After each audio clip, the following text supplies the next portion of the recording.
regular meeting of the Central Berkshire Regional School Committee will come to order at 7:04 p.m. on January 10th, 2018. Happy New Year to everyone. And just to note, this meeting is being both audio and video recorded, and is there anyone in the audience that's recording this meeting?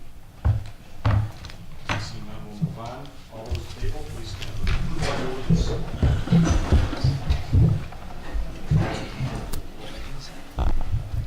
Allegiance to the flag of the United States of America, and to the republic for which it stands, one nation, under God, indivisible, with liberty and justice for all.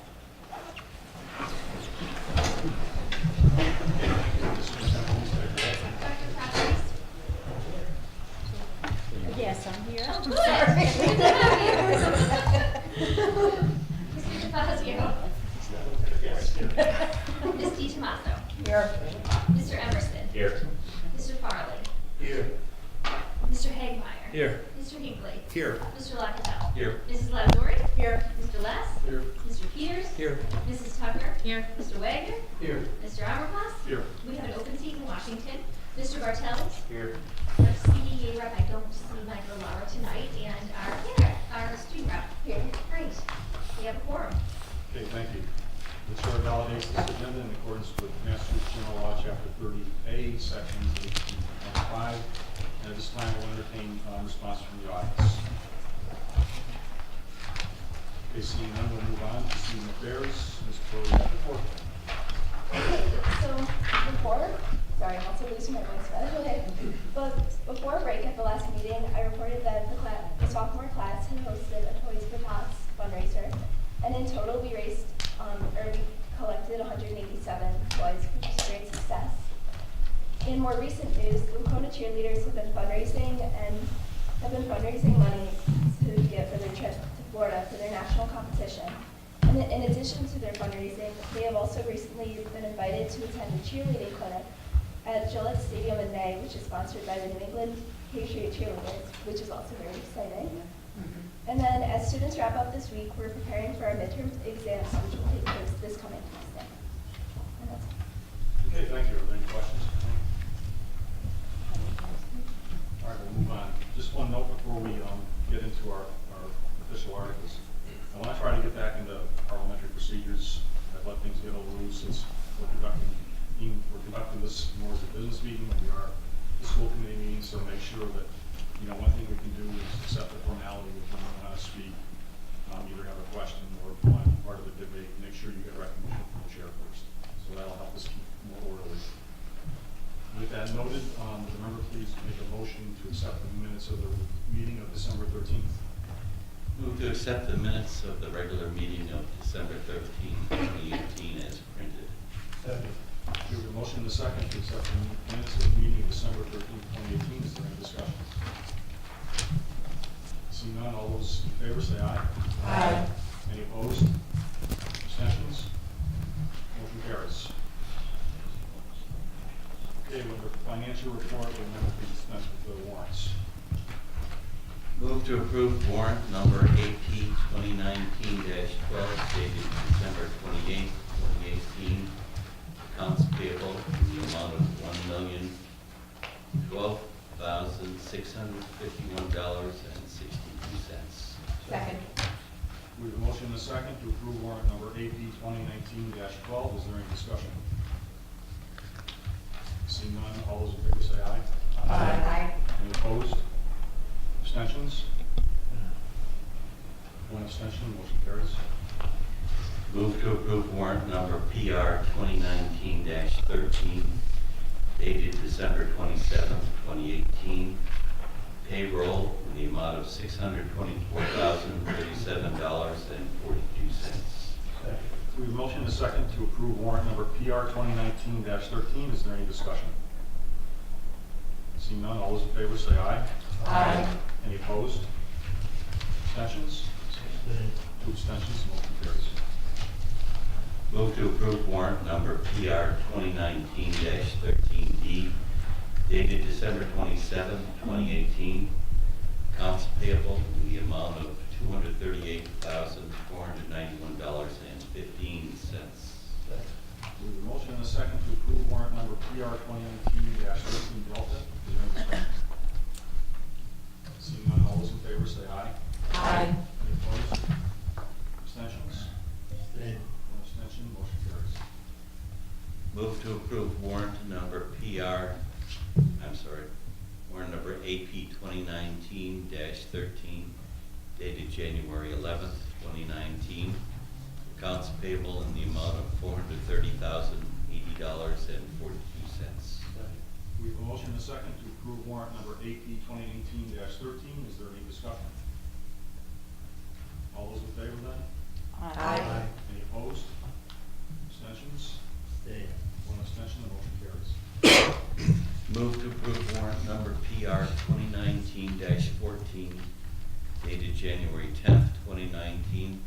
Payroll in the amount of $635,576.16. We have a motion and a second to approve warrant number PR 2019-14. Is there any discussion? Seeing none, all those in favor say aye. Aye. Any opposed? Abstentions? Two abstentions, the motion carries. Move to approve warrant number PR 2019-14D, dated January 10th, 2019. Accounts payable in the amount of $136,296.01. We have a motion and a second to approve warrant number PR 2019-14 Delta. Is there any discussion? Seeing none, all those in favor say aye. Aye. Any opposed? Abstentions? One abstention. Okay, moving on with the agenda, under gifts and donations, would a member please make the motions for accepting various donations in their gifts? Be it resolved that the Central Berkshire Regional School District School Committee accept a donation of $500 from the College Club for the purchase of Legos for the special needs classes at Wacona Regional High School as recommended by the district treasurer. Second. We have a motion to accept and a second for accepting donations from the College Club for Wacona special needs classes. Is there any discussion? Okay, seeing none, all those in favor say aye. Aye. Any opposed? Abstentions? Motion carries. Be it resolved that the Central Berkshire Regional School Committee accept a donation of $330 from the College Club for the purchase of headsets and storage for the Spanish classes at Wacona Regional High School as recommended by the district treasurer. Second. We have a motion and a second for acceptance of the donation from the College Club for Wacona Spanish classes. Is there any discussion? Seeing none, all those in favor say aye. Aye. Any opposed? Abstentions? Motion carries. Be it resolved that the Central Berkshire Regional School Committee accept a donation of $584.71 to the Beckett Washington gift account from O'Connor Studios for portraitures at Beckett Washington as recommended by the district treasurer. Seconded. We have a motion and a second to accept the donation from O'Connor Studio. Is there any discussion? Seeing none, all those in favor say aye. Aye. Any opposed? Abstentions? Motion carries. Be it resolved that the Central Berkshire Regional School Committee accept a donation of $2,000 from the Cobb Society of Western Massachusetts to be awarded in honor of Aaron Barnes to the General Scholarship Fund as recommended by the district treasurer. Second. We have a motion and a second to accept the donation from the Cobb Society of Western Massachusetts. Is there any discussion? Seeing none, all those in favor say aye. Aye. Any opposed? Abstentions? Motion carries. Be it resolved that the Central Berkshire Regional School Committee accept a donation of $2,000 from the Berkshire Health Group to the VHG Employee Wellness Fund as recommended by the district treasurer. Second. Okay, we have a motion and a second for acceptance of the donations from the Berkshire Health Group. Is there any discussion? Seeing none, all those in favor say aye. Aye. Any opposed? Abstentions? Okay, the motion carries, and the district would like to thank all these organizations that provided donations to our school district. Next on the agenda is communications report of the chair. We still have a vacancy from the town of Washington, and nothing more to say on that. And then we have our report on the MASS, the joint conference, the school committee and superintendent conference that was held in November, so we would like to go first. Okay, so I'll start. So Rick Wagner and I attended the MASC conference. And first of all, we'd like to thank the committee for giving us the opportunity to attend that conference. It was very informative. We arrived on Wednesday. We networked with other delegates and attended the keynote dinner with Lori. The guest speaker at that dinner was Jeff Riley, the DESE Commissioner of Education. We also met Congressman Richard Neal, so that was very informative, very nice. He came over to our table. The attendance feedback from Rick was that attendance at prior conferences was higher than the conference that we went to. And Rick, and part of the conference was we went around and got stickers at all the tables for visiting the tables and visiting with the vendors. And Rick won a $100 gift card, which was very nice. And Lori, Did he share? and Pay for the hotel. the funny part was that we had gone to hear who won, and we missed it, and then Lori sent us a text saying, "You won!" So all the effort of going and talking to people was nice. So Wednesday, we attended seminars and we interacted with, networked with other people. One of the seminars that I attended was called Change Can Happen, 4 Pillars to Create a Successful and Lasting Cultures. The presenters were Paul Vieira, the Ashland Assistant Superintendent, and Maureen Cohen from Mendon-Upton District. The 4 pillars that they emphasized were think differently, just do it, capacity building, and connect with students. And the key takeaways was that we should all strive to be superheroes for our students. I thought that was a very powerful message. One example of thinking differently is to call students to the principal's office for a good news call of the day. So instead of calling the parent to say your child misbehaved or your child did something wrong, they are called into the principal's office to say that they did something right, and that is highlighted. So it takes away the stigma of seeing the principal for corrective action or discipline. We also participated in an exercise where we were given a picture of an object, and you had to describe it to the other people in the room by saying, "Back in my day." So the picture that I was given was a typewriter, and you couldn't reference anything when you were describing it. You couldn't reference anything that people would know, so you had to look at it and say, well, for example, it's kind of a box, and it has these things that you push, and try to get people to guess what it was that your picture was. And the whole purpose of that was to illustrate how hard it is for people, and I'm dating myself, of my generation to communicate to the younger generation because, for example, they've never seen a rotary dial phone. And so just being able to communicate without using common language that we know made it very difficult to try to communicate what the picture was. The second exercise we did was we broke into groups to identify barriers and what we were able to control and what we were not able to control. And then we tried to come up with solutions to the barriers by thinking along the lines of what if or how instead of we can't or but. And to strive to have new mindsets towards achieving results. For example, one of the things that was identified is that the jobs of the future are all in AI and engineering and programming. They're not in the traditional jobs that we have grown to know. Mendon-Upton also shared their strategic plan for 2018 to 2023, focusing on their portrait of graduate competencies, being mindful learners, global citizens, solution seekers, effective communicators, inspired innovators, and skilled collaborators. The next seminar that Rick and I attended was New Planning for the 21st Century. The presenters were Dorothy Presser and Jim Hardy from the MASC. They're field directors for MASC. The discussion of having a long-term plan for the district with a roadmap towards goals and specific measurable goals. SWOT was the acronym they used,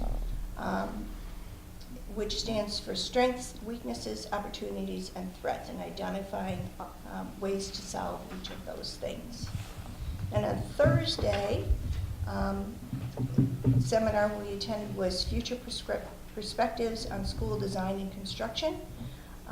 The person presenting was the West Springfield High School principal, and one of the key thoughts that he portrayed was that the building project,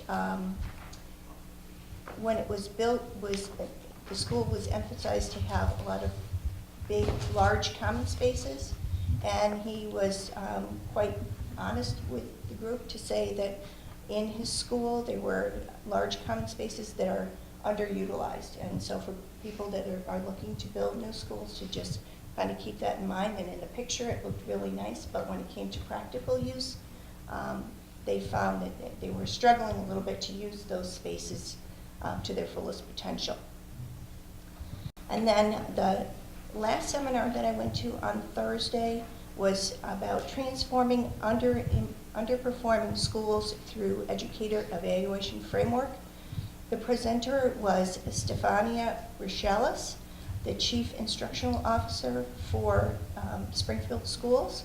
And the focus of this seminar was a discussion of a level 4 school in Springfield that was turned around in 2 years. And some of the methods that were used to turn that around were unannounced classroom observations.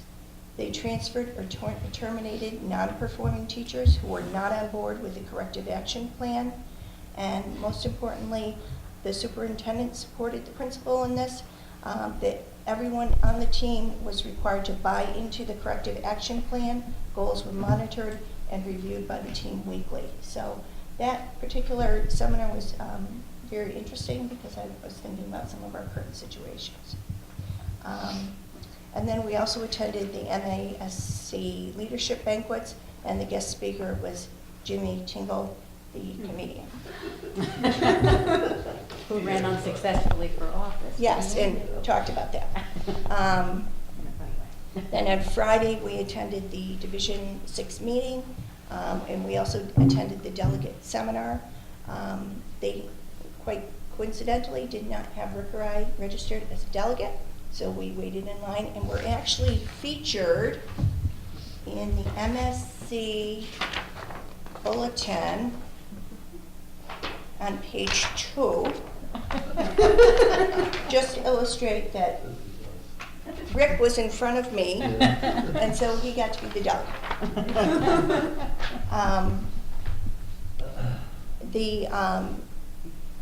There were discussion on a couple of amendments, basically around wording, but we followed the direction of the committee and voted accordingly.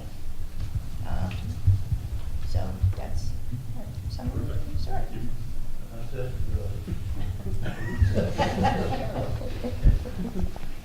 Thank you.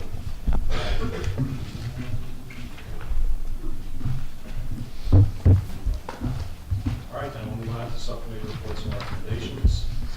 Thank you both again for going, and next year when this rolls around again, we'll actually be coming out around June to July timeframe, because we've got the early bird and special price at that point in time, and we'll see who's interested in going and sign them up, and naturally over the course of the year that might change, but we'll give opportunities for people to go to that. Of course, it is during the week, it's a Wednesday through Saturday, so. The new Commissioner of Education gave a speech also while we were there, and he seemed to focus primarily on the disadvantaged student. There was no really big insightful news about changing anything. They did speak about the testing process that he was going to roll out. But he seemed like a very likable kind of individual. But I was disappointed that that's all he focused on was that. And I wish he had expanded, especially. It's a great conference. You all should go. Everybody should have a shot at it. You know, it's the toughest thing is the drive down there, obviously with the Cape. Then you're in a hotel for a couple of days, and the days are feel from the time you're up to the time you go. It's busy. So thank you. Okay. All right, we'll start with curriculum. Dr. Well- Pepperidge. Yes, we met this evening prior to this meeting, and we had a full house, and it was wonderful, and so thank you all for being there. We continue our discussion about PBIS. We had started it at our last meeting, and we brought that up as a topic we'd like more information on, and we also continued to discuss Nessicus and the scores there. But to get to PBIS first, I was really personally looking for a connection between PBIS and academic achievement. And it's a little too early to have those results in yet, because it's just Craneville is the first school, I guess, who's really implementing it. And they're doing a great job, and Annie gave us a lot of good information. But there's really only soft data right now because the official rollout has not yet begun. It will begin January, February. But they're working on their core values. They do have their core values, which are Craneville students will be proud, scholarly, responsible. Did I have all of them? Respectful. Right? Got it? Okay. But some of the soft data she was talking about was that she has seen an increase in the positive behaviors and a decrease in some of the referrals for not being appropriately behaved. There's also a group that's starting, a social emotional learning club for children who are having some difficulties navigating through the social arena. And unfortunately, there are more and more kids, I think, who are having those difficulties. And well, my 2 cents is it has something to do with this because they're not playing outside so much, but that's another story. PBIS Academy is happening at Nessicus, so there is a very strategic plan in place for teachers to begin the implementation of it or identifying the core values, and that will be happening. I guess Beckett, Washington, and Kittredge are at different places too, but they're implementing it as well.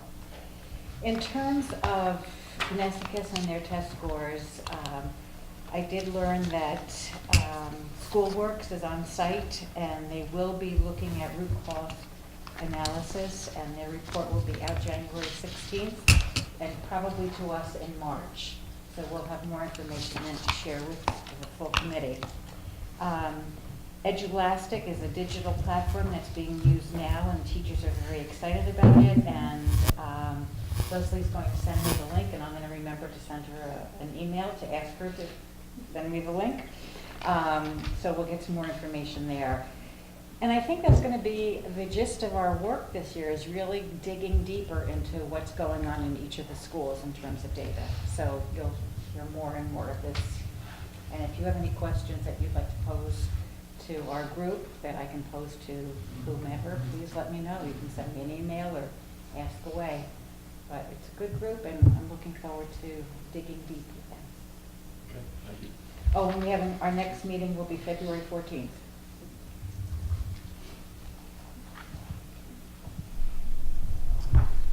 Lori, I just had one, but do you want to do the 20th, the February 24th meeting? So you have the Eduelastics data. Sure. Up to you, but that would give, that one more meeting and we would Is have that that. okay? Yes. What's that? Our next meeting will be the 24th. Oh, Not the So we'll 14th. have more data. Is that the date? 28th, I'm sorry, February 28th. That's January 20, February 28th. I'm sorry. messing you up. I just knew you 28th, wanted okay. Post February 15th, February 28th. Okay, thank you. Sorry. Yeah. Plus, just to let everyone know, looking in advance, February 14th is going to be a very busy day for us. A key decision will be made that day. Both the school building committee and the school committee will be voting on the motion that goes forward for the warrants that go forward to the towns for the April 6th vote. So if you can, please make sure you make that meeting. It's a very key meeting on the 14th. Okay, thank you. Finance, Mr. DePasso. Okay, so the finance subcommittee meeting was on December 18th at the central office. Our discussion revolved around the preliminary fiscal 2020 budget. The preliminary budget figure is $27,600,000. $799,029, an increase of $390,158 over last year. That percentage increase for the preliminary budget is 1.42%. Included in the budget is the school resource officer line item, which was requested to be added into the budget. There's an anticipated overall increase in insurance cost of 2%, which includes an expected 5% decrease in the retiree insurance, and those figures will be voted on by the Berkshire Health Group on January 28th, 2019. Transportation increase is estimated to be at 4%. This is the third year of a 5-year contract. Projected, and we are projecting, the budget reflects a projected retirement of 2 staff who will not be replaced and will be filled by existing staff. This is as a result of reduced class size at Nesicus. The excess and deficiency calculation, there's a handout in your packet. This was certified in the amount of $1,372,136. We also, during the meeting, entered into an executive session under Mass General Law, Chapter 30A, Section 21A3, by unanimous vote to discuss strategy in preparation for negotiations with the CBA unit. And then we adjourn the meeting following that executive discussion. The next meeting will be January 15th, 2019 at 6 p.m. at the central office. And our topics will be rural aid, fiscal year 2020 budget discussion, possibly the building status update, and executive session to review the minutes from the past executive session. You have any questions? Lonnie, what was the date of that meeting? The date of our next meeting? Yeah. Yes, January 15th, 2019. Thank Thank you. So with that meeting, you're going to start to dig into the budget. you. Yeah. Okay. Any other questions? Okay, we'll move on to policy. All right, so we have not met since our December meeting, but tonight we're looking to get approval of the second reading for the revision of the district bylaws, Article 4. Just to kind of refresh everybody, we met during the fall. Chair Armacost brought some things to our attention to look at forming a new subcommittee. We looked at that to make those changes. In order to do that, we need to amend our district bylaws. Specifically, the changes to make up the committee subcommittees, well, to redo the school committee subcommittees. And what we're going to do is add the new subcommittee. That subcommittee is going to focus on student and staff safety, environmental impacts, on student and staff comfort, and the social, emotional environment of our schools. So we'll be looking to add that subcommittee, do a second reading tonight. Also, with the second reading, we'll be looking to dissolve the technology subcommittee. So, with that, the technology subcommittee being dissolved, their charters, which they had 3, will be placed within the following subcommittees. So, charter number 1 was to review the district technology infrastructure and human resource needs and make recommendations to the school committee for improvements and upgrades. That will be moved to finance. Review and update as necessary the acceptable use policy. That will be moved to policy. Annual review of the district technology plan to ensure that technology infrastructure supports educational program and curriculum needs and administrative and financial needs, make recommendations to the school committee for improvement or upgrades to satisfy such needs. That will be moved to the curriculum subcommittee. Let's move down here. So the new subcommittee will be named the Safety and Wellness Subcommittee. Their charters, we came up with 3 of them. The first one will be to review and make recommendations to the school committee as it relates to student and staff safety and security. The second one will be review and make recommendations to the school committee as it relates to environmental impacts on student learning and on student and staff comfort. The third will be to review and make recommendations to the school committee as it relates to the social emotional learning environment.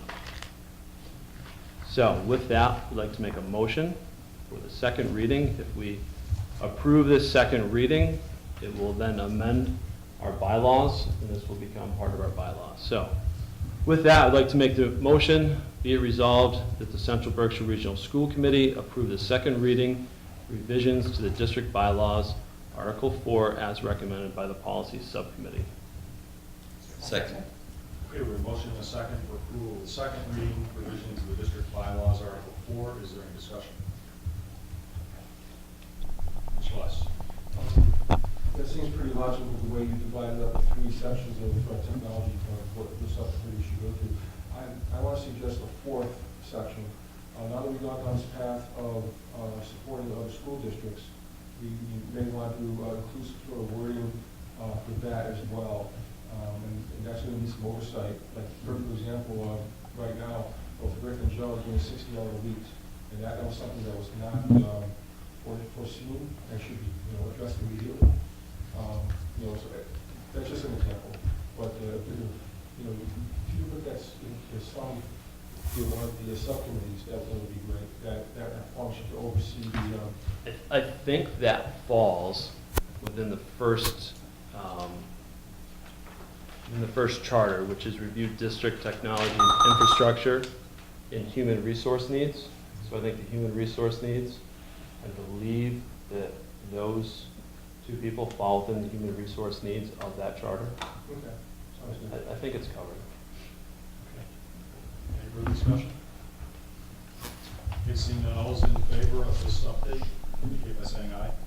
Aye. Any opposed? Abstentions? Motion carries. We have a new subcommittee, and we'll move on with that. So with that noted, I'm trying to figure out how to best reorganize. I have some inputs from people. I want to try to honor those as best as I can. My inclination is to try to keep the subcommittees intact as best as we can. So I guess, I know the new members gave me some input, but if you wouldn't mind, now that we have a new subcommittee, if people would let me know if they want to make any changes, please let me know by Friday of next week. And then I want to make sure that by our next meeting, our meeting on the 24th, that we've got all the committees intact. I think right now it's really important just to stress it, that we need to kind of leave finance alone, because they're going to be starting on the track with the new budget. They've already started to look at it. Personnel, we'll try to leave alone. If there's anyone that is, even some of the chairs, we're probably going to leave because most of them indicate they want to remain where they are. But we've got some room to shuffle around if someone wants to change their thoughts on that. So let me know please by next week. Move from today. Just send me an email. Okay. Personnel. Are there any other questions for policy? Okay, personnel. So our next negotiating session is on the 23rd of January. That I have nothing to report. Okay. And we're kind of building the project. We have nothing further to report than I had meetings since last month. Do you want to bring anything? Just the new dates, we have January 21st at 10 a.m. there'll be a tour. January 26th at 10 a.m. there'll be a tour. That's the Monday holiday and the Saturday. And then January 31st at 6 p.m. we're going to be pushing out information about those to get more and more people into the building so that people will have that opportunity. We are filming another TV show, and that will air as well. And then March 6th, we're having a parent university, and there'll be a session on the school building at that time. And Mr. Rob's going to try and also offer tours right before, so people who have any interest can get into the building and see it. Also, just one more thing I want to emphasize: if there is anybody in the community that wants to get into the building, Mr. Rob will really be very flexible and give them a tour if they just reach out and contact him. If none of those times work.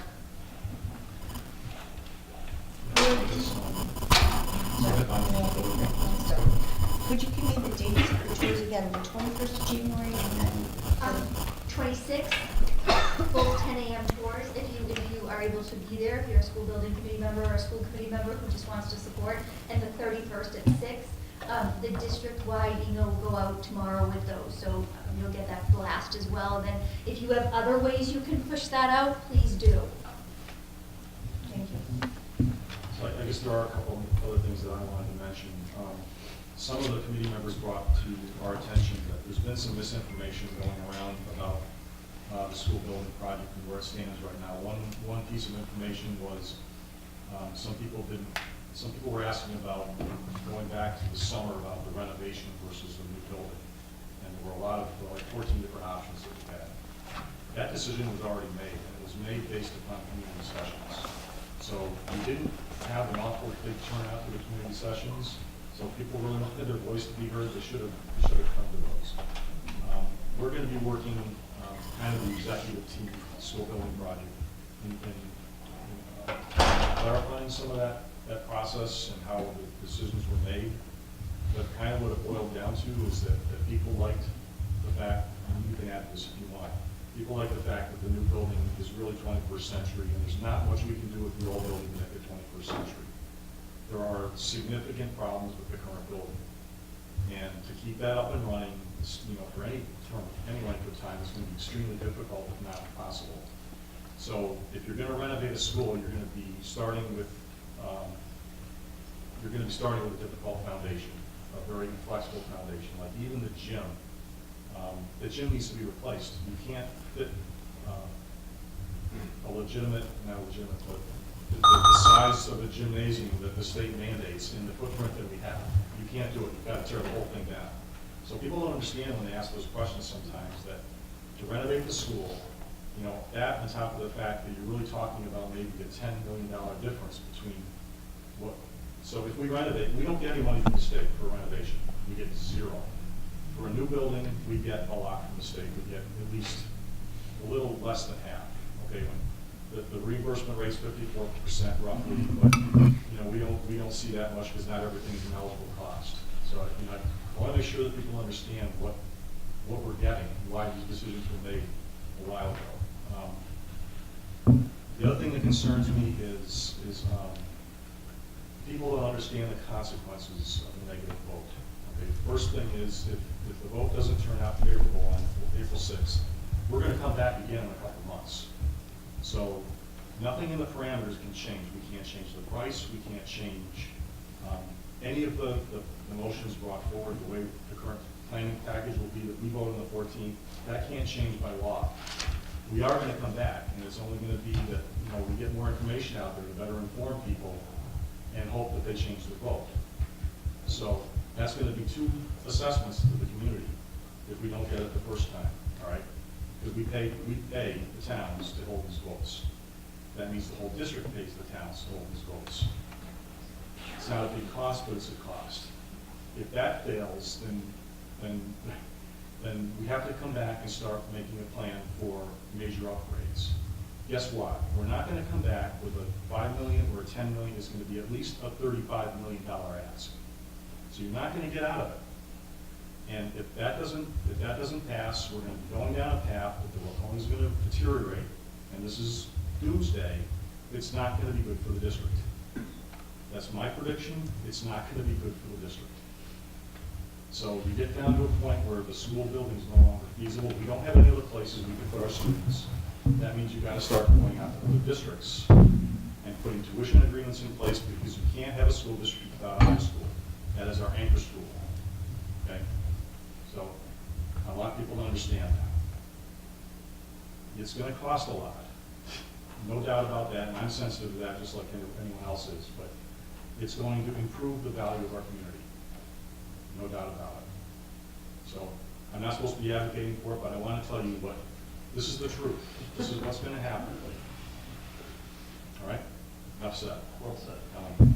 I don't see anything wrong with putting out there that one way or the other, something's going to have to be done with Kona. And if it's going to cost $35 million to renovate, or it's going to cost $70 million to build a new one with reimbursement, so the cost ends up coming in within $5 million of each other, I think that's perfectly legitimate to try to somehow blast out to the community. I mean, unfortunately, people are uninterested in these general votes until they start seeing real, Real numbers. real numbers in it coming down to the idea of it hitting their pocketbook. Right. So, I don't know if there's some way to get, I know like Mark Strout has a Facebook page for Dalton where he generally posts a lot about different votes and information. If any, there's a way to get some sort of short informational piece that he could put out there for his community group, that kind of thing, to get people to understand what's really happening and not just, yeah, it's about, slapping a coat of paint and fixing the roof versus, spending pie in the sky. Right. No, that's good. Thank you. Mr. Omakase, I was just wondering if you could briefly articulate the repercussions, if you will, of a no vote from the perspective of state funding. That is to say, building this. What happens? So all of our attempts to get the building approved, as we're proposing it to the community on April 6th, if those don't go through, we lose the state funding, period. Right. And we're put back into the queue, and the queue is at least 10 years long. And I know for a fact, or at least I've heard that you're really not looked upon favorably, because the MSBA is going to say, well, if they, a lot of times going to have to pass, the community's going to have to change in order to affect a different vote. I think that's kind of their philosophy. We had the statement of interest out there for I don't know how many years. It was at least a half a dozen for where we are now. Right. We resubmit them every year. And because you go to the bottom of the list. Right. And there's a lot of schools in the rest of the state that are looking to get funding from the MSBA. I'm getting a second bite of that apple. No. Mr. West. So the ultimate doomsday scenario is if this doesn't pass, and then we go for monies for renovations, and that doesn't pass, then eventually the school is open up for its, deemed unsafe. We're gonna have to send our kids to another school district. It'd be nice to know what those numbers would be, because that's gonna be very expensive. So we need to put that out to the community as well. You're gonna be paying for something. If you don't, want to do building renovations, you're gonna be paying, at the end anyway. Yeah. Well, I think the baseline going in is at least 30 to 35 million to fix the school.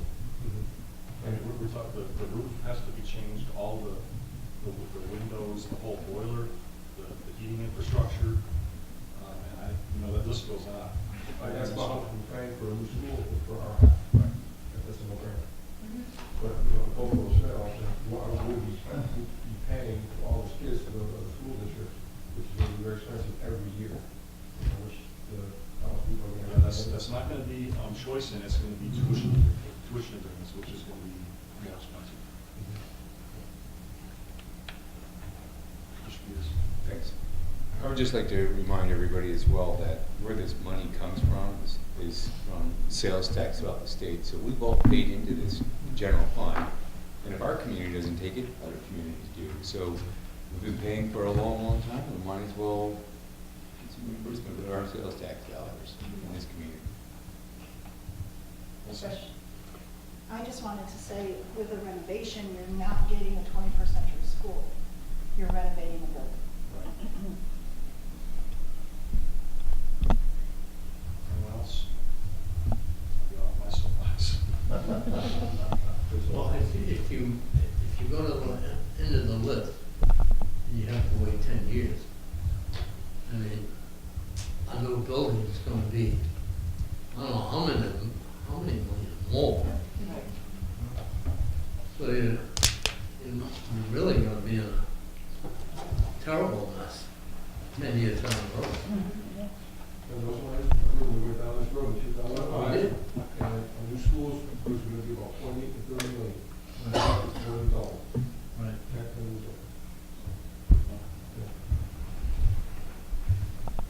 Okay? All right, we'll move on to superintendent's reports and recommendations. So just really quickly, because after the budget presentation. That might be a lot of information to saturate, so I will just highlight a few things. The monthly memo, that's just something I've been including to keep you in the loop. I also linked an article from the Berkshire Eagle about a classroom every week at Nessicus, a social studies classroom, Joan McComish in grade 7. We are doing some very hard, intense work at Nessicus to make some significant changes and to see the results in student achievement, but we also want to highlight positive things that are happening and continue to build morale and support the work that's happening. So take a look at that if you haven't already. Also, we did set a date for Parent University. There will be, the way that it will be is sort of like a workshop session for parents based on the survey we conducted where we found a lot of interest. And they'll be able to select different workshops based on the topics that they identified interest in. I did list those for you.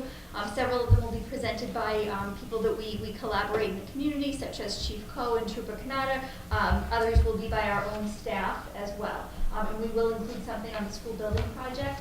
Cynthia Merrill is going to keynote it, which I think will be a nice touch. She's a literacy and educational consultant. She focuses on instructional technology. She's done some training in the district, and she is extremely knowledgeable both from the perspective of a educator, but also as a parent. She's the parent of Liv, who did our keynote at the beginning of the year, who's an advocate for student voice and speaks all over the country. Kathy may know she may be speaking all over the world right now.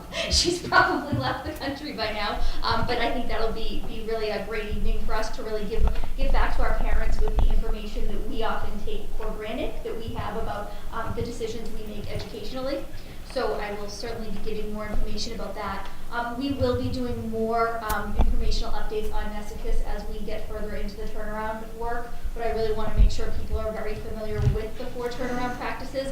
Bonnie highlighted several of them in her report from the session that she was in, so they'll sound familiar. But we also are working with SchoolWorks, as Dr. Kraft-Reese mentioned, and we will get a really objective analysis of our data that will help to develop some action plans. So you'll hear updates from curriculum as well as at some point directly from Principal White to the full committee. The other thing I just wanted to highlight very quickly is that the presentation on instructional coaching has been moved, but I think for a really good reason. We're actually not going to do that until February 28th. The reason being is that I want you to get the perspective of Leslie, who's really spearheaded and oversees this, but also Patty Roby, who's our instructional coach, and Sean Therian, and then one of our, not say our key player, because they're all key players, but I really want you to hear from a teacher, and Colleen Traeger, who is a 5th grade teacher at Craneville and very actively supportive of the coaching and receiving of the coaching, will be here as well. And we'll talk from a teacher's perspective. So to get all 4 of those people available, February 28th, but I really want you to hear from a teacher what it feels like to be coached, because coaches can tell you, but that's obviously only one perspective.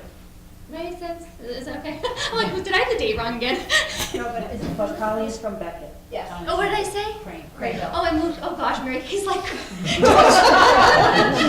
did you take my teachers? No, Annie. Yes. So I thought that was just important to have that. Thank you. I knew I said something. I'm like, what did I say? I knew it. Thank you very much, Colleen Traeger from Beckett, John Therian, Patty, and Leslie. So you got to wait a little bit, but I think it'll be worth the wait. So are we okay to start the budget? Okay, great. After a lot of hard work, I cannot emphasize enough, the budget is a team effort, but it is a team effort where the vast majority of the heavy lifting is done by this woman right here. Melissa Felkowski works tirelessly on this budget through the holiday season, and really is incredibly skilled at it, but it is very, very time-consuming, intense, sometimes isolating. Very isolating work. So the real heavy lifting here is absolutely done by our assistant superintendent, and she deserves full credit for that. So to give her a little bit of a break, she's going to be doing the second half of the presentation. I will do the first half of the presentation. She will certainly add as needed and vice versa when she takes over. So our FY20 initial budget that I do present to you as the superintendent's budget, so as the school committee you can take on your role to work through that to bring it forward eventually for adoption into the towns. We do have a budget presentation largely consistent with the budget presentations we have been doing together now for 4 years. So the format has not changed very much. Your books are consistent as well, so hopefully you're getting some familiarity We do have one additional slide this year under budget details due to the unique nature of the year in which we do receive a financial allocation, what's called rural aid. So we will talk about that when that slide is up. Melissa, when you get a chance, could you just quickly go through this book with the numbers? Yes, absolutely, good idea. So why don't we actually do that right now, because this is really kind of your guide of the information. And we'll do that before we even get started, so in case we reference anything, you'll have an idea. So if you open the book, we do this every year. We try to give updated information on things that are important to operating a school district. There's revenue updates, there are revolving account updates, there's grant updates, there's Department of Elementary and Secondary Education updates in here. But if you go through the first tab, you have the superintendent's letter about the budget, a tab sequence that tells you what's in this book, and then each tab has what's behind it. So admin is just, it's the school committee members, it's the administrative team of the district, including principals, directors, central office, personnel. The next tab is school improvement plans, and those were all presented, right? They were presented in the fall, but this is a hard copy for you. The regional agreement of the district and the 7 towns. E&D material. So the first page will give you some information on excess and deficiency. And really what that is sort of like, you can equate it to free cash of a town in a way. If you end the year with excess, you have an E&D fund. And that's what was certified just last month. DESI information. Within the DESI information, there's quite a bit of information that talks about school and district profiles, our teacher data. We have age, race, things like that in the teacher data, class size, net school spending. The state has a level of spending that a district must meet. If you're above net school spending, everything's fine. If you're below, you have to raise your expenses to meet the net school spending, and we are above net school spending. And then we have enrollment and per pupil expenditures. The per pupil expenditures are detailed by year, going back to 2011, and then we also have regional comparisons going back to the same year, 2009 for the regional. There's school choice information, number of students coming in, number of students going out, amount of assessment, amount of school choice revenue, anticipated fund balances for school choice. You've got some information that just tells you what the district, well, charter school is the next tab. And that again are students who opt to go to charter schools. There's some explanation as to how charter school tuition is reimbursed. It's over a 4 or 5 year period. First year a child goes, you get 100% back. Every year after that it drops. So if you look at the budget, you'll see a charter school assessment that's very high and a reimbursement that's very low. That's because we have children who've been in the charter school system, so our reimbursement rate is very low. School census, that's enrollment data, and there's historical data in that tab as well. The fleet schedule are all the vans, pickup trucks, things like that we have here in the district. Guidelines has a printed version of the budget guidelines and instructions. Those were voted and approved in October. The budget calendar, which gives you a timeline of the district. Budget timeline. Then the Massachusetts budget process so that you know how that works. So that starts in January. Well, the presentations are in January. The governor does not have to have his budget out until the 4th. Wednesday of January. And they have even more if they're new governor. So sometimes you don't get information until at some point in February. So that gives you an overview of the mess of the state. We include historical data that lists enrollment, staffing, foundation enrollment, E&D appropriations, state aid, revenue sources. We have a section on grants. This year we're including information on the purpose of the grant, as well as the numbers associated with the grant. FY18, FY19, and anticipated FY20.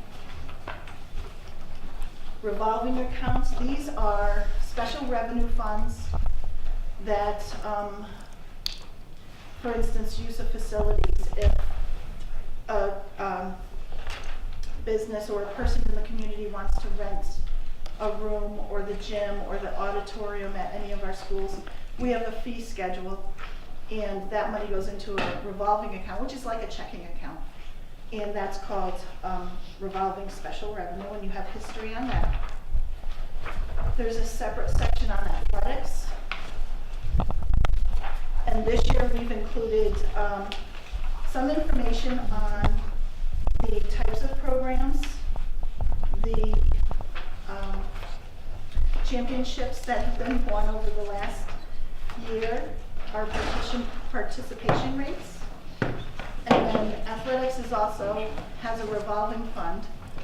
And that revolving fund comes from gate receipts and user fees that are charged. And then the operating budget also supports athletics. So you'll see those two budgets in there. The next tab is the chart of accounts. This helps you know what all those numbers mean in the budget. So when you look at an accounting system, we have to separate out to report for the state the expenditures at Beckett Washington, the expenditures at Kittredge, the expenditures at Nessicus, and every other building and program that we have. So that allows the string of numbers really is a language, and it tells you what fund it's coming from, what building the funds were spent, what type of expenditure it was. And so that whole book that you receive, the budget that you receive, that has all the line items actually tells us where the funding is being spent. And that's how it's reported to the state. So this gives you some information on what those numbers mean. Then there's tabs for the upcoming budgets, the final, the tentative, and then the tab that has the initial budget unless you received a printed copy already. If you did, put that in here if you would like. Behind the typical budget, there's also a budget broken down by cost center. So in this budget, which is behind the blue page in the initial budget section, you can see the budget, anticipated budget for Beckett, for Kittredge, for Nessicus, Wacona, central office, technology, student services. They're all in there. So it's broken out so you can see the totals and where that funding is going.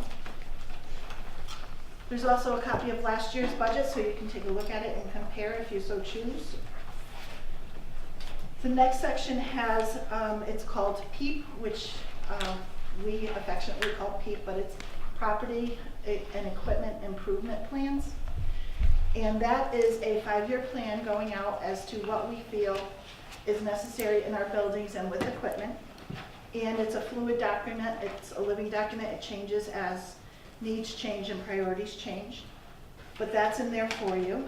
And along with that, there's an FY18 completed projects list.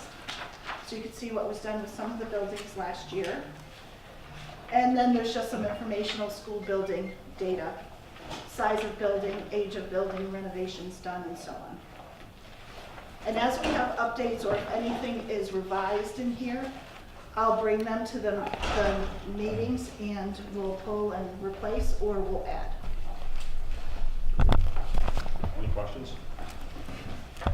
Thank you very much for that overview. Great, all right, we'll give Melissa a breather and continue forward based on that. So we always like to start with, and some of this was highlighted in the letter that I drafted to kind of introduce the budget with what our priorities are. We really want to always tie it back to the budget being something that is to support and continue to prioritize the strategic plan we have in place, while also being flexible to look at areas of concern that may develop, areas we want to focus more on, or areas we need to add as focus. What we really are looking at through this budget that you'll hear about is we've been trying now for several years, which it is a several-year process, is to really develop a robust tiered model of education.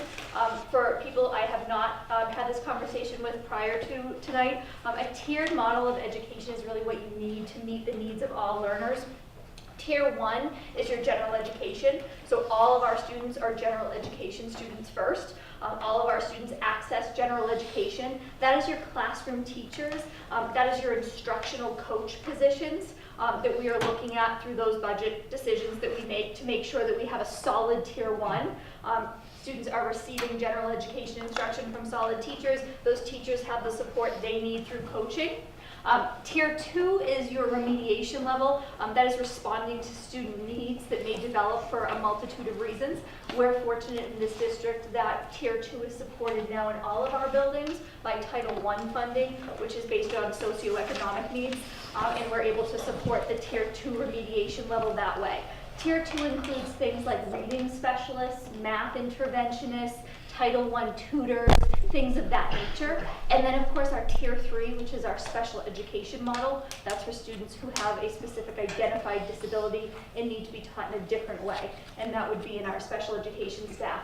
In this budget, as a result of continuing that work, but also directly in response to some of the data concerns that we do have, we are proposing to expand our coaching model. I should also say that in response to our data concerns we do have, but also in response to positive data that has shown instructional coaching works.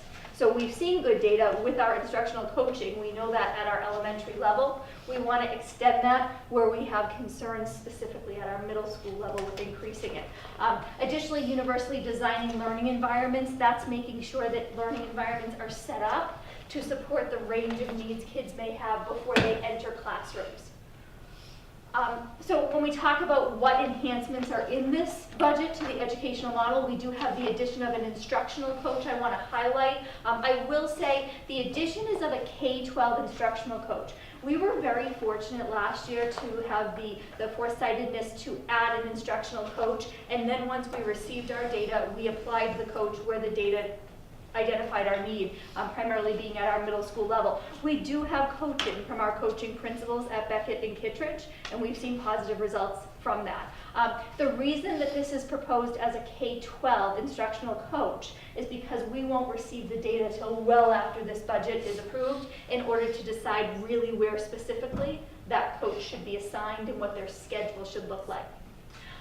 This budget also includes the addition of a 4th special education teacher at Craneville. Last year we did move up a special education teacher to Nessicus. Our 2 large schools at Nessicus and Craneville, at Nessicus and Wacona already have 4 special ed teachers. I really see a need for that 4th special ed teacher at Craneville in order to put as many kids as possible in front of certified teachers in all of our tiers. So our special education teachers providing instruction as much as possible as opposed to paraprofessionals who have a role, but special education teachers are definitely the instructional staff we want in front of kids as often as possible. Additionally, maintenance of the tiered instructional model we have built over the course of the past 3 budgets, so you don't hear in this budget of changing any of that or reducing what we've already built. We're continuing forward. Staffing revisions, just to give a clear understanding of what this specifically means for the overall staffing.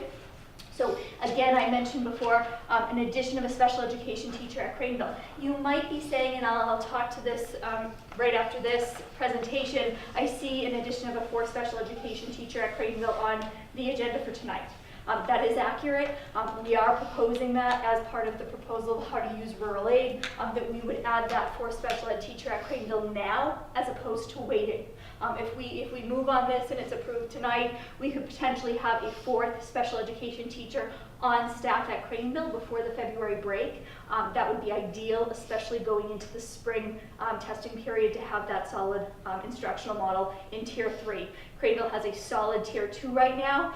We were very fortunate to add a math specialist last year. We have 2 Title I interventionists as well, and a reading specialist.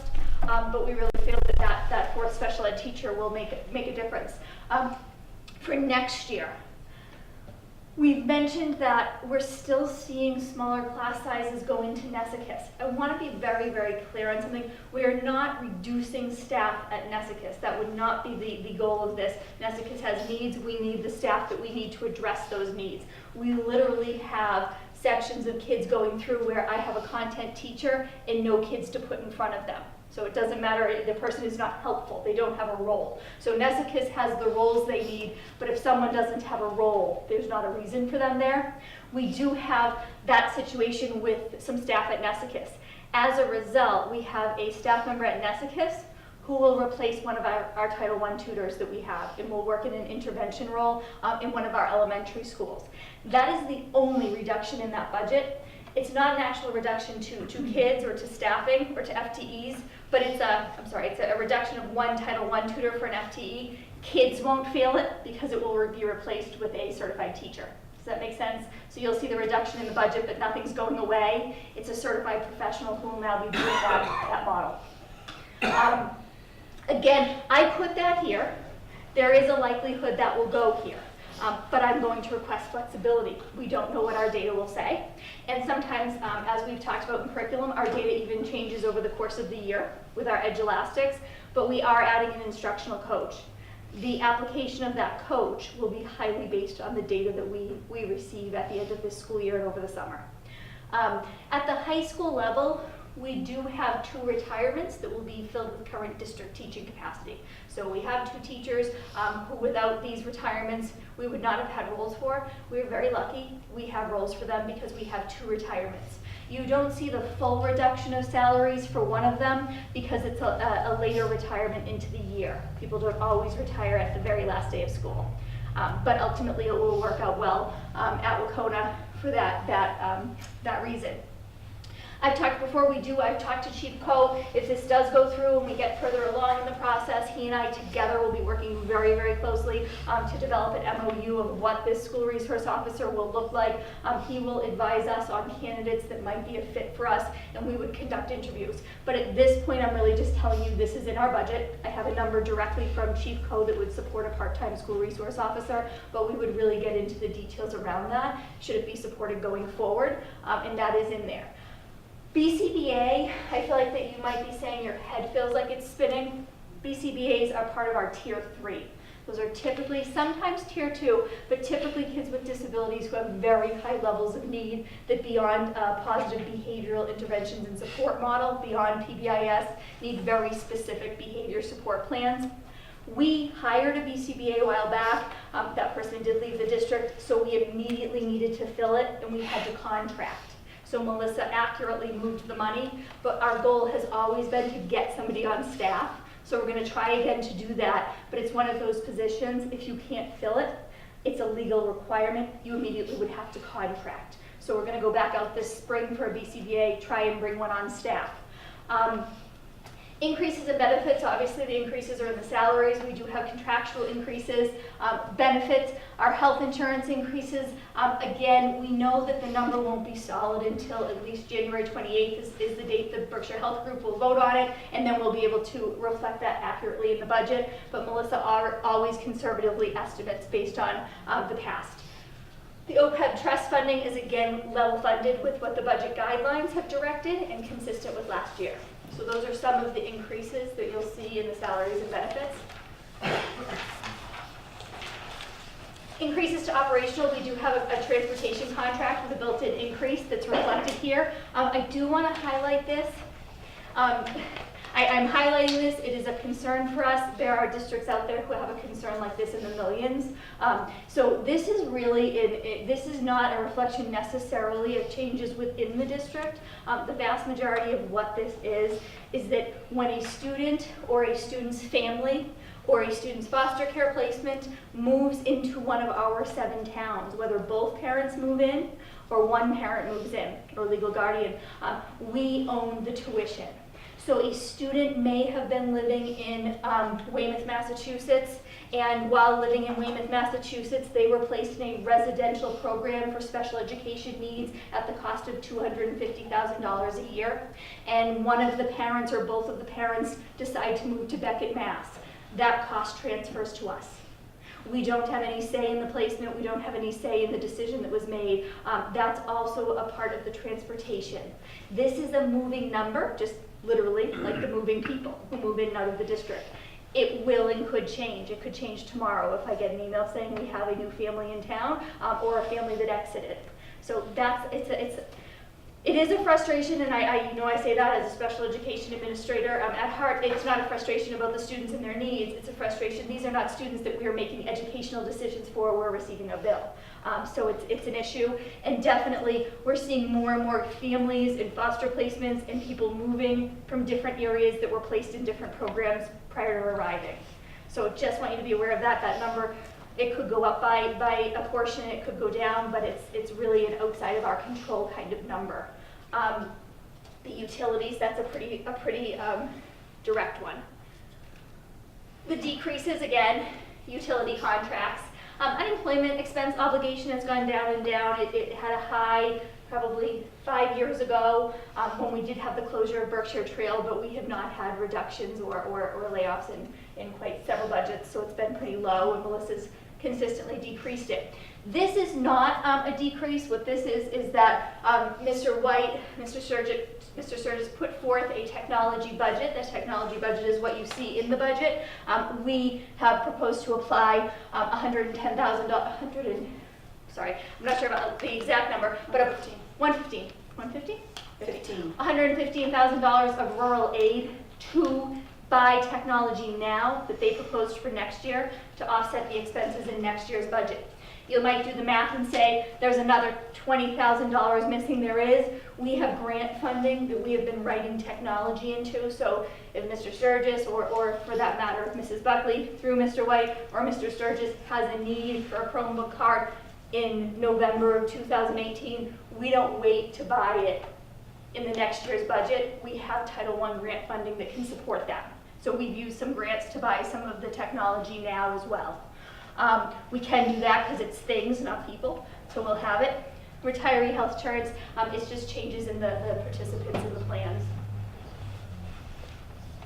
So again, when you look at it, last year I believe it was a 1.65% increase at this stage. So last year we came to you, we're standing here, I don't know, January 10th, with a 1.65% increase. Right now we're at 1.31. We ultimately got to a 1.15 when everything was said and done.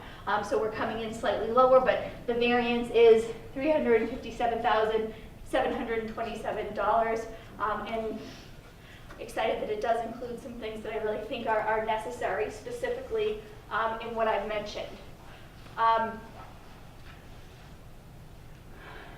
feel like I went to a slide before I wanted to go to that one, but I'm going to, you're up a little sooner than I thought you would be. You buy you more time. You're up on the next slide. Oh my God, I can buy you more time if you want to skip a slide. So these are the revenue projections that we have at this moment, and they're very preliminary. We don't have any information from the state. We don't have net minimum contributions for each of our towns. We don't have Chapter 70, which is the state aid number. We don't have that. We don't have reimbursement figures.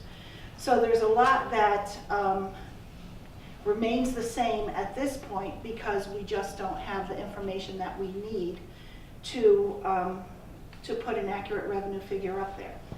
But what we do know is that Chapter 70, last year's final was 8708909. We're getting a little bit more this year, so what I've done is not much more, a few thousand. So I've taken that number and added the $20 minimum per pupil that we've been getting each year, and am estimating that our Chapter 70 will be around $8,726,000, a little bit higher than last year. Chapter 71, which is the transportation reimbursement, I think we're right in the ballpark for $856 or $854 this year. So I think it'll remain level, and I'm conservative in this area because the state may give you 70% reimbursement on your charges of the prior year. If they have revenue issues, they drop it down to 60%. So it's better to be conservative there rather than to overshoot that number. In the last few years, we've been able to take funds and put them into a transportation revolving fund. And this year, from the FY18 budget, we were able to put in $400,000, which is a decrease from the year before of $50,000, but that money will be applied to offset transportation expenses and thereby assessments in the end. Charter school reimbursement, I've held it level because we don't know at this point. We'll get the number from the state probably in a couple of weeks. The contingency revenue is put in there so that if we do receive additional revenue, we have offsetting charges, that it's covered in this budget. We don't have to come back and amend the budget.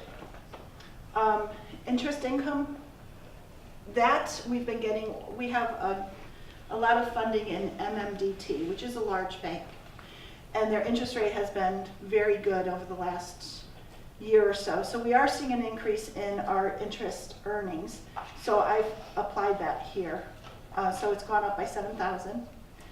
Medicaid reimbursement, it comes in every year about $125 to $135. A couple of years we had $146,000. So I think that that'll be in the same ballpark.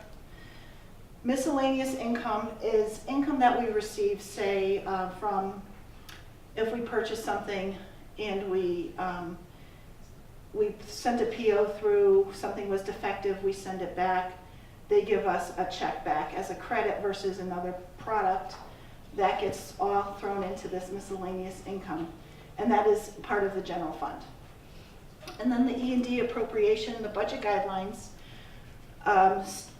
state that we should, if we have E&D over $1 million, which we know that we have 1.372 million, we take and apply everything but 250,000 of that E&D account to revenue, which helps reduce the assessments to our towns.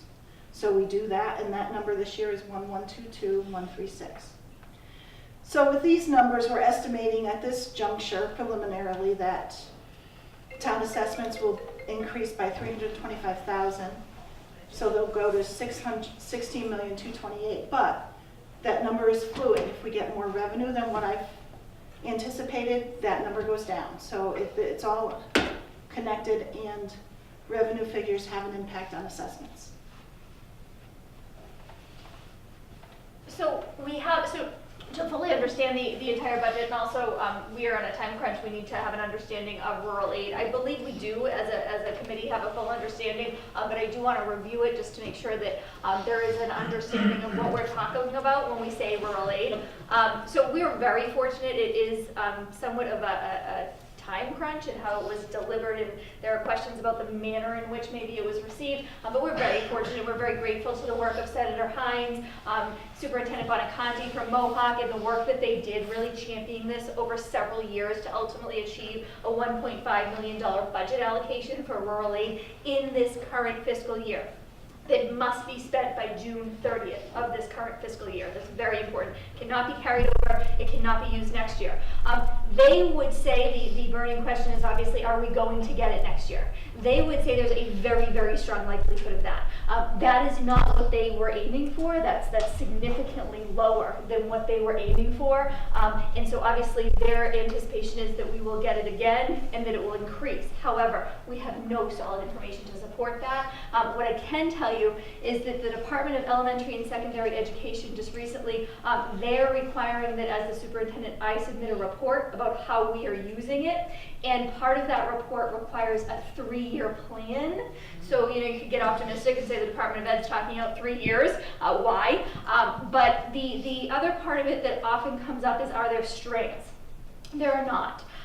What there is that the report that I have to submit has to talk about how over the next year, the next 3 years, we will consider consolidation, efficiencies, and collaboration. They actually list examples, and one of the examples is getting a committee together to look at it. So the strings, if you will, are not strings that are hard. They might be loose in that they're requiring you look into things. They're not requiring specifically anything about how you use this money. So I'll give you an example.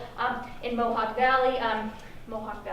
Regional School District, where Superintendent Bonaconti is, they bought one-to-one Chromebooks for their students. They did not have them. They felt that it would increase the benefit to kids, and they bought them this year. We got a significantly larger allocation, that needs to be noted, than a lot of districts. So I was talking to Peter Dillon in Berkshire Hills about how they're using it. They got $19,000. We have $246,000. So obviously, in the interest of transparency, this needs to be brought to this committee. We're going to be discussing it in finance, but we do need to make a proposal as to how it will be used, and it must be expended by June 30th. So we have done that here. Just to remind you, why did it work out this way for us that we were at the top of that list? It's provided to 33 districts with below the state average per capita income and with a less than 11 students per square mile. That's 5 of our towns. So, like, we won. So, priority 1, that was us. So, yeah, so wow. Number 1 and priority 1. Yeah, Peter Dillon found out about it before I did. He was like, did you hear? I was like, so, you guys are, but really, we're very grateful. But what Melissa and I really tried to look at is what made sense, what we could propose that really made sense, was sustainable, and would make a difference in the assessments going forward. So, really, I have a breakdown here, again, by June 30th. This is how we would be proposing the allocation of the funds. We are going to discuss this at finance. We have been talking for quite some time with Trooper Kanata, previous to the Wapona School Building Project, about his concerns, which I share, and I know our principals do, of the security of the entryways in our 3 elementary schools. They're wide open. There's not an ability to come in, drop something off, and not need to enter the school. So for logistics, we have way too much traffic flow, but for security, we don't have a stop gate, and we know that's a huge priority at the new Neskis, at the new Wacona. Neskis has a physical structure that could be navigated. The elementaries need some work. Trooper Kanata has looked at the plans that we have and is supportive of them, as has, I believe, Chief Coe, and we would certainly be likely sharing that with the committee that Mr. Hagmeyer was talking about through policy. But what we would propose is, if possible, and it's supported, April vacation would be ideal. If not, we'd have to do it right after school gets out, because again, have to expend it by June 30th. We propose this is a great opportunity to avoid a potential future cost in the budget. It's a one-time expense. It would make a big difference for student and staff safety, and we could get that done. So that's the cost associated to do that. Again, I mentioned I am proposing that we add the 4th special education teacher at Craneville. One of the concerns is that we add things that we then can't support if rural aid doesn't come back. We've already added that into next year's budget. That would not be an issue. Offsetting technology needs was the other one. Rick, Mr. White and Mr. Sturgis, they have their needs. They predict out quite far, and we're able to offset costs. They can start buying now. The other thing that Mr. Sturgis has brought up in the past, there's a real rush when all this stuff comes in and they're unpacking everything. If we can do that in stages now, get some things in, and be doing this in portions rather than the August kind of Christmas morning that doesn't really quite feel like Christmas morning to him, but there's tons and tons of stuff trying to get out. That would be ideal. The last one is that we had planned to have to lease a special education van. This is kind of part of our rural nature as well. It was in the budget last year. Was in the budget to lease a special education van. This year. And this year, $17,500 a year to lease it. And that would be an ongoing cost. Not only would it benefit special ed, it would also benefit our really small groups that are going out to different activities for clubs, things of that nature that Jared Shannon would be able to access it for. So we're proposing that we would buy that and that we would have that now. It would not be a budget cost going forward. So these 2 are really highlighted just to kind of, however you think about this, and I know, and I've had conversations with some of you, there are different ways people think and look at rural aid. But however you do and however you want to, this is kind of one cost things right now. This was going to be in the budget anyways next year. This is things that actually you'll see a reduction in the budget for next year as a result of. So just so you know that and see that, I think is important. So this is always just kind of showing you the breakdown of where the increases are. I won't get too into ones that are very minimal. This is, we've added, sometimes it's just worth explaining. While this is the cost center of where it is, what the increase is that we have Power School, but we don't have Power School for online registrations. So you should be able to register your child online for school. So the addition in the cost to Power School is in my line item because we all know Power School is overseen by Mr. Bueno, so, and he lives in my world. So superintendent's office is where that is. This is just an accounting adjustment of a salary that really belonged in this section as opposed to a different one. Technology, we talked about where that is. That's not a decrease in what we're getting in technology. In fact, technology actually has more in it than it's had in the past because for the first time, and we're trying to figure out, but at least our time here, Melissa's time being longer than mine, we have 3 full-time staff members in this budget for technology. In my time here, we've never run with more than 2.5. We've always had a full-time employee in Joe Sturgis. We had a part-time employee in Paul Jacoby who retired, and then we had a full-time employee in Rick White. This year we had a part-time employee really in Rick White because we were sharing him with Adams Cheshire, and we had a full-time employee in Joe Sturgis and a new employee who replaced Paul Jacoby at full-time.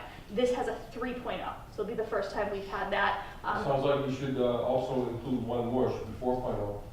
With all the work that's going on between both school districts. So my proposal is again, what we have in the budget, and I do just want to make sure we are clear that we do not have a shared service agreement with John Vosburgh for next year in Adams Cheshire. That would be a decision they'd have to express interest in entering into. I don't have confidence that will happen at this time. But if it did, I bring shared services agreements to you, you vote on them. And at this point, I'm not doing that. So district-wide, primarily again, same situation, contractual increases, adjustments that are fairly minor there. As far as that is, I do want to say the school resource officer is in district-wide. That's a factor. And there's another one in district-wide I always forget. School resource officer, what's our other big one in district-wide? Oh, she's been working way too hard for me to do that to her. That's not fair. I should be able to do that. But the school resource officers in district what? Right? All right, we're gonna go to the next one. School leadership is very minor. Elementary ed, that's the adjustment of a teacher going down. The teacher is paid higher than the Title I tutor, so even though you see a reduction, there's a small increase. Middle school ed, it's really important. That is the staff going to replace open positions at the high school. The buses. Buses. I know it was not to say a boring one, but one that you think of a little bit more than I do. So special ed is the BCBA in that place, and we have the 4th special ed teacher at Cradeville. These are primarily minor. I do want to highlight we had a nurse last year go down to a 0.5. We have a full-time nurse in every building, but we actually had an additional part-time. Last year that happened, and we just didn't reflect it because it happened after the budget. That was all that was really. See if there's anything else I didn't highlight that's of any overall substance. Anything you wanted to highlight, Melissa? No, in the last, just that the benefits include the health insurance, and that's the bulk of that increase there. Did you want to highlight anything in operations? Operations. Can't read my own writing.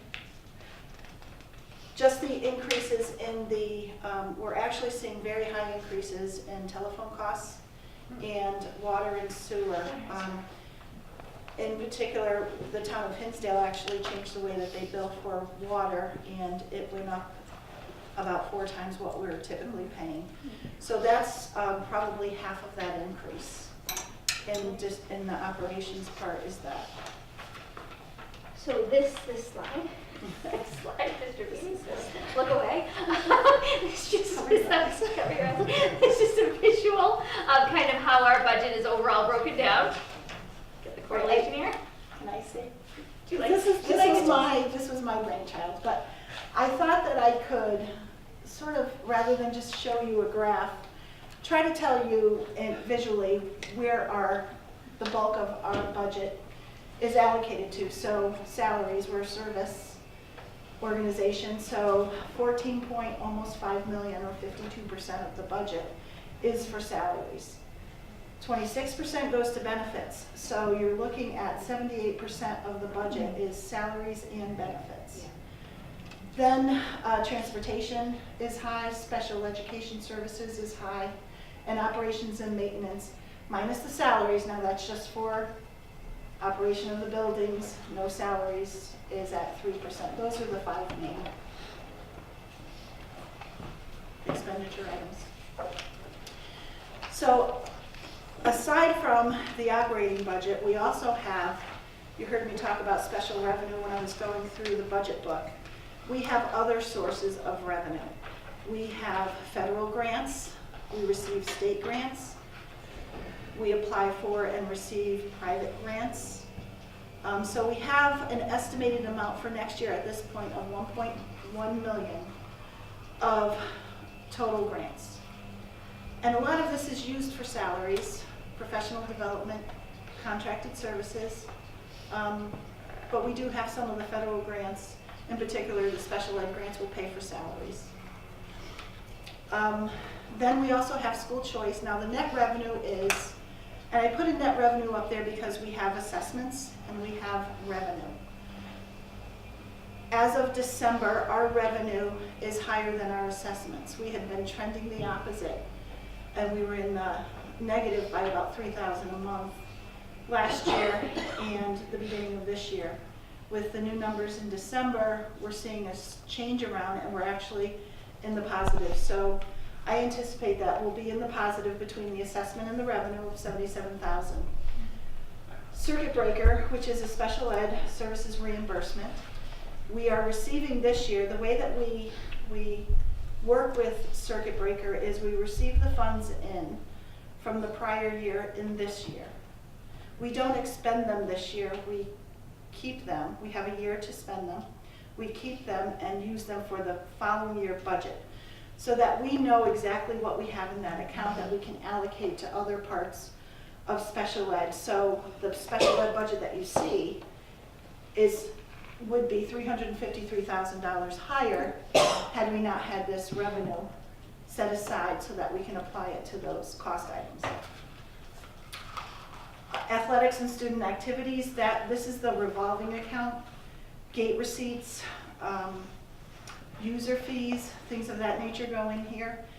And the revolving account pays for refs, game officials, some transportation. We've moved that over into the operating, and we're moving supplies into here because they're sort of the same amount that we pay. But that pays for actual game operations. And then food services, the cafeterias, and the revenue that we're estimating is about $610,000 in there. That's not profit, that's just revenue. It costs almost that to run it. We have been lucky where we're running a little bit better than expenditures, and we have a healthy fund balance, but that's what we think we'll see in food service. So total revolving, 982. Total of special revenue sources then would be 2.131 million. That's on top of the 27,766 that you saw as the operating. This also helps to run the district. So you're looking at 29, almost 30 million to run the district.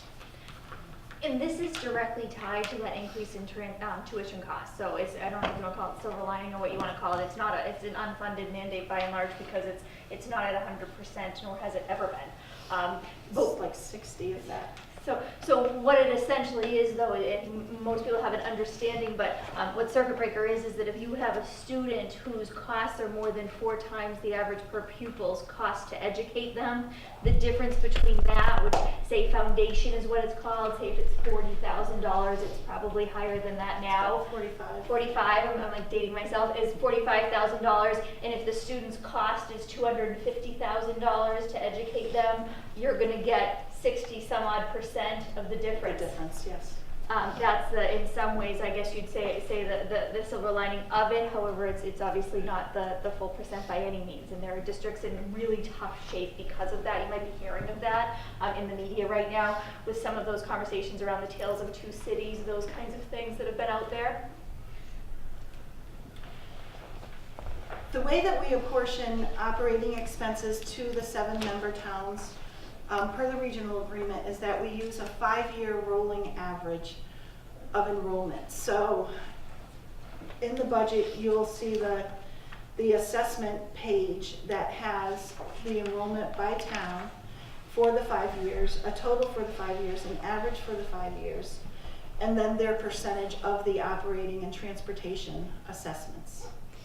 So you can read the bottom line, but Beckett has 8.89%. The largest town is Dalton, which has 60.16%. And that's a 5-year rolling average. It's important to note that, because when we get to the capital assessments, that's not a 5-year rolling average. So you'll see different numbers there. That's a snapshot of the October 1 enrollment that gets applied to the next year's capital assessment. So we can't, it would be very preliminary to guess at what our town assessments will be at this point.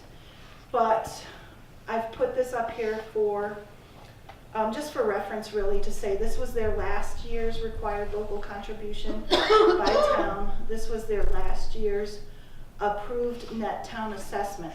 So when we do our assessments, we have an operating assessment and we have a transportation assessment. And the operating assessment is, what is the remaining part of our budget after all aid is received, subtracting what the towns are required to pay by the state, and the difference in the operating assessment is the percentage applied to that difference. So you'll see, the required local contribution for Beckett is 1.6 million, but their actual assessment, because our budget doesn't equal $10 million, and that's what the 10.5 is, the minimum that towns can pay according to the state. Our budget equals much higher than that, so their assessments are higher. But we're estimating at this point an increase of 2.5% in the assessments, 1.31 in the overall budget, 2.05 in the assessments. But again, those numbers change as we get revenue figures. And I'm very conservative, we're very conservative at this stage of the game, so most likely, although I can't say for sure that they'll decrease, but most likely they will, once we have the revenue figures. So aside from the operating assessments and the operating budget, we also have the capital budget. And the capital budget is the budget that the assessments to our towns for capital projects that have been approved in the past that are being paid as long-term debt now.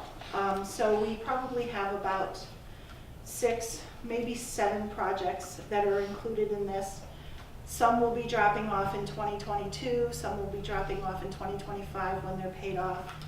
But the capital assessment is broken out by students from the town in the building with the project.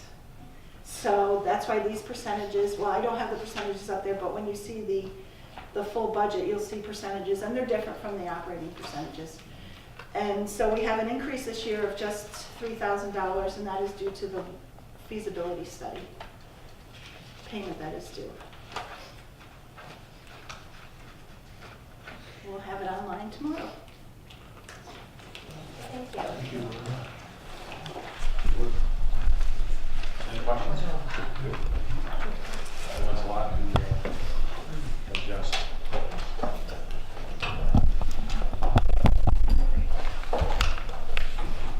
Okay, the last thing we have, the last topic on the superintendent's report recommendations is a recommendation by the superintendent. Can you discuss that, please? Sure. So the recommendation really is for the 4th special education teacher at Craneville. I really appreciate the support to move forward with that now. I think it'd be a good benefit for the building. People are smiling. I think it'd be a real benefit for that building in leveling out their tiers sooner than later. Okay, so would a member please make the motion? Be it resolved that the Central Berkshire Regional School Committee approves the addition of a special education teacher at Greenville Elementary School through June 2019 for the use of rural aid funds. Second.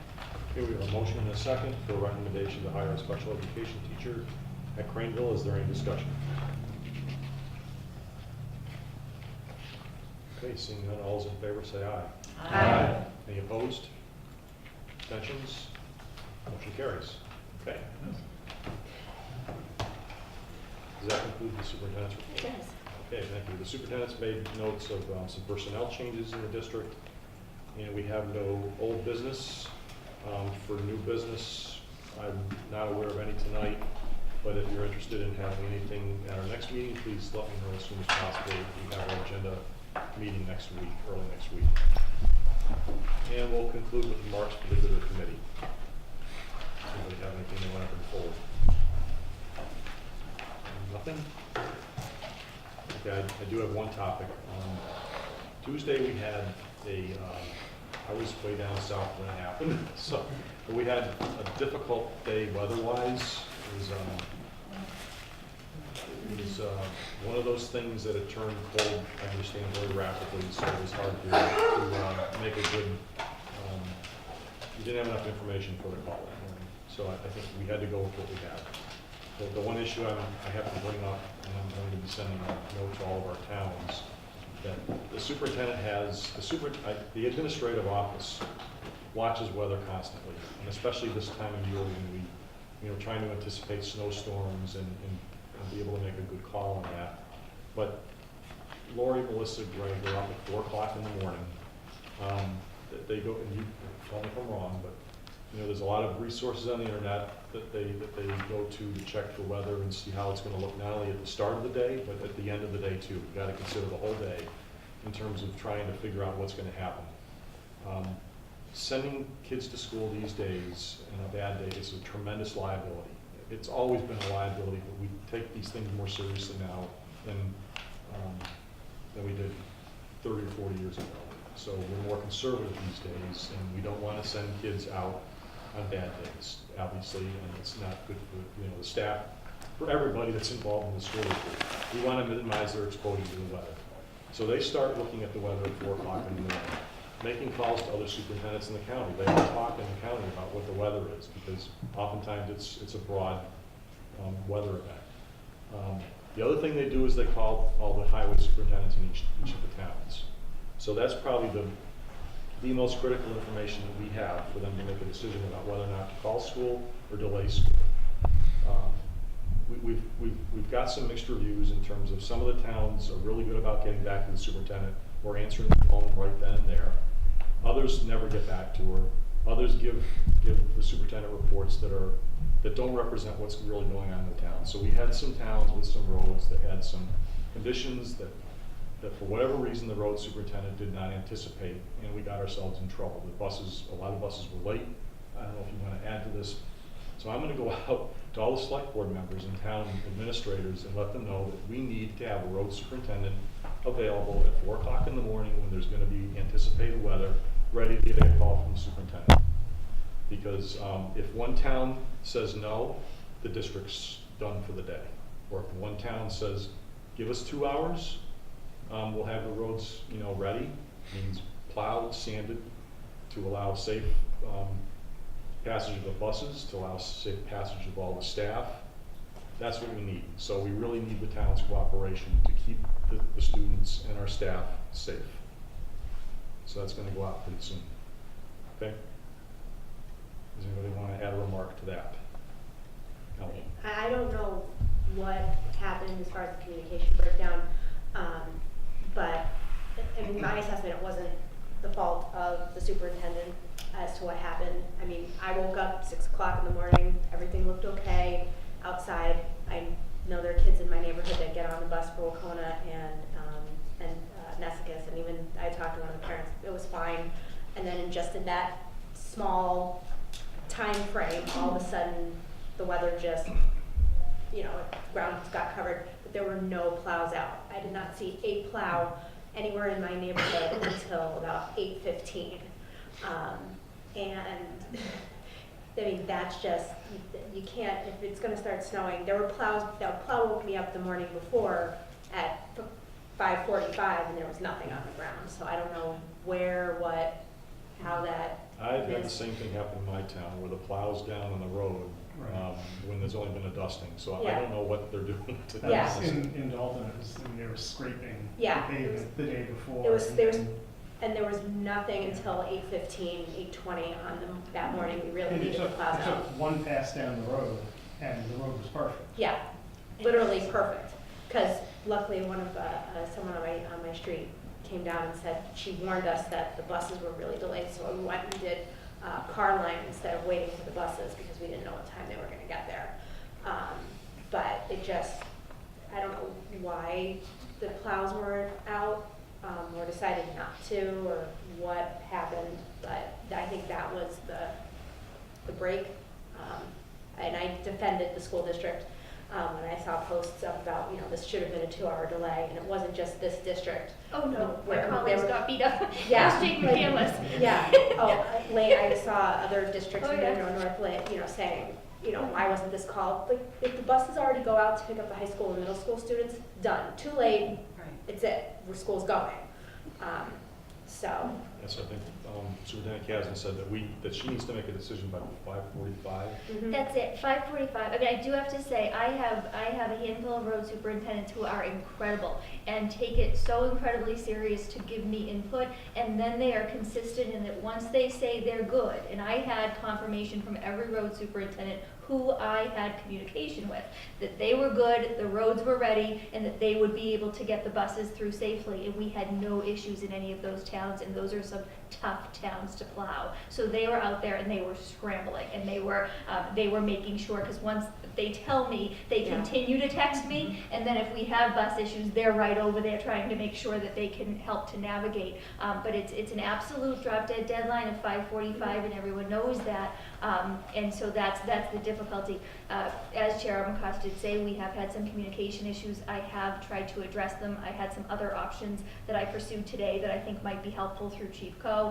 To see if I can try and navigate that. I'm also asking people when they have complaints, tell me roads, so I can be very specific, because that's really helpful. But really the process is that student safety and priority is the absolute number one decision-making factor. But what I will say is that that's the number one decision-making factor. And if I get I need a delay, which they were all adamantly against, they actually felt the delay was the biggest concern, that they could get the buses through. That weather ban came way quicker than we thought it was going to be. We thought we'd be able to get the buses through, there'd be a little band, then it would die down. That's why the entire county was open. The entire county was open, and people will say we have different weather, but in the towns we have different weather. Those were the towns I had the confirmation, and we were fairly successful for the most part.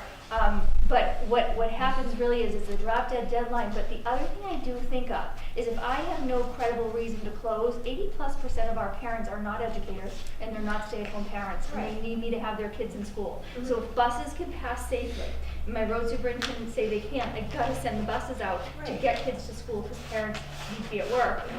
So I just need good information, because I have no problem saying to a parent who had to miss work, I couldn't safely transport your kid. But if I can safely transport your kid, and I made a call without any justification, I could see someone being frustrated. So I am going to try and improve that communication. I do think regardless, I talked to Jamie Kalis, this was just a tough one. He got beat up in Pittsfield and he makes one call, and it still was just a tough one. But so hopefully between improving communication and let's just get a lot of storms that make it really clear at like midnight that we should all sleep in. Really? Terrible.